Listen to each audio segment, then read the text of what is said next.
we've been talking about 4 approaches dealing with Zazen. First was the Zazen approach with eliminating waste. We're cutting back those things that are really dragging us down, or really putting a stumbling block in the relationship. And Zazen events. Zazen is the continuous improvements, right? So eliminating those wastes or looking out for those 8 things gives you a chance to, okay, cut this little bit out of your day to give you more. It's kind of like pruning. My shears are up there, but I was giving CJ a haircut, and the more little stems that are dead and that are not producing anything, if I cut those off, that'll give the plant more room or energy to put towards where it needs to go, instead of actually holding on dead weight too. Then that's the approach. So continuous improvements by making these little adjustments. The event was when you all come together, everybody that's part of your party comes together, sits down and says, okay, we're going to do this. And we pick one thing and attack it. We change that one thing that's going to really have a domino effect and bring about a positive change throughout the rest of the family or company or products or whatever you're applying it to. Then you had the wrecking ball, the kaikaku. Now, kaikaku deals with radical change. Okay, just scrap the system. Stop what we're doing. Sit down, look at it, and just say, okay, we're doing this. We need to be doing this. So we're going to stop doing this and start doing this. So radical change. Now, today, Kakushin,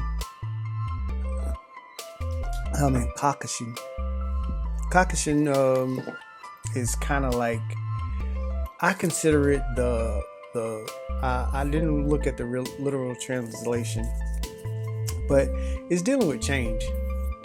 One of the things that I had as one of the 10 commandments from yesterday, if you look at yesterday's episode, it was 5 degrees of why. 5 degrees of why, right? So you ask why 5 times.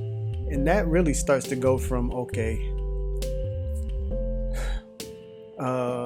say I had 2 friends, and it's like, well, the girl was like, I want to get a divorce. And I'm like, why you want to divorce such a good person? They don't ever want to do dishes. So you want to get a divorce because they don't do dishes. No, there's something else under that. So we started peeling back the layers of why. And it just comes to find out that they really didn't see eye to eye on a lot of issues. So once they were able to sit down, they were able to, have a conversation. They still didn't work things out, but they were able to have a conversation of why these things weren't the way they were. They stayed together a little bit longer. So it's really coming to face with the change that you want. Okay. Say I had a friend who said, okay, I don't go to church. I want to go to church, but I don't go to church. And I was like, why? I don't know. I don't have time. Why don't you have time? I don't know. I didn't make time. So, okay, you didn't make time. So why aren't you making time? Come down to it is all these excuses build up. But the real thing was they were offended by the pastor from a long time ago. So this is what you have to face, the change that you have to face. these excuses and the layers that's built upon it, you can just say, oh, okay, I'll make time, I'll do it. But this is the actual issue. All the way over here, or all the way under, at least 5 layers of why. And until you deal with this all the way up here, the superficial stuff is less like, this is what you need to deal with. So Kakushin is face-to-face with your change. When you're in your company, you try to make these improvements, these things. Once you peel back those layers of why this is not working, and you deal with the root problem, that's Kakushin. Face-to-face. So, remember what I always say: change the behaviors, then you change the results. If you're trying to deal with this stuff up here, you're not going to really change the behavior. You're just really managing fires, okay? Until you actually douse the coals. That fire is still just is going to do this. It's going to keep coming back up and everything like that. So what I was saying about this is the concept is pretty simple, but the whole entire process, the process in a whole, really hurts, because we put on layers upon layers of what's really wrong, so we can either mask it or blame shift. It's not us. It's not my problem. It's not my problem. It's their problem. They're the ones that's messing up. But you are the root cause, and until you can deal with the root cause, then you'll see all these people are everything is wrong with everybody else. But like I said, we gotta really just start digging deeper and deeper into the problems that we want to change. So it takes a lot to cover up. It takes a lot to unmask. Okay. And as we unmask each mask, or we dig down deeper and deeper, we'll find that it's a little bit harder to deal with the repercussions of the things that we're doing. So we're coming against things. We're standing up against things that have already been in place for so long. Then you'll see that not only is hard, but sometimes you don't want to change, because this is you. Remember? So some things will have to break off. Now, when I talk about breaking, or I was writing this out, so I was sitting in my thinking chair thinking about what I was thinking about. We have these things we've worked so hard on. Like I said, these masks, these personas. And then we have to break them down, because the things in our lives are not going the way we want them to. And you look back at it, it's because you're a different person than what God has put you here to be. So now you're fighting.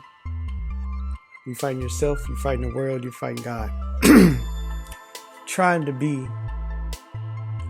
stay safe. And by staying safe, you're putting on a mask. So these things have to break. And it reminds me of kintsugi, where the end result is far more beautiful than, the beginning, where you were nobody liked you. Or this, I look at this cup. This cup is horribly made, but I liked it the most. This is Sydney's cup, and they're from the same company, but this has glaze all over it, and it's glaze coming down the side, all in the side of the cup. But Wabi Sabi finds perfection in the imperfections. if you look at my cups right here, all of these are pretty much the same.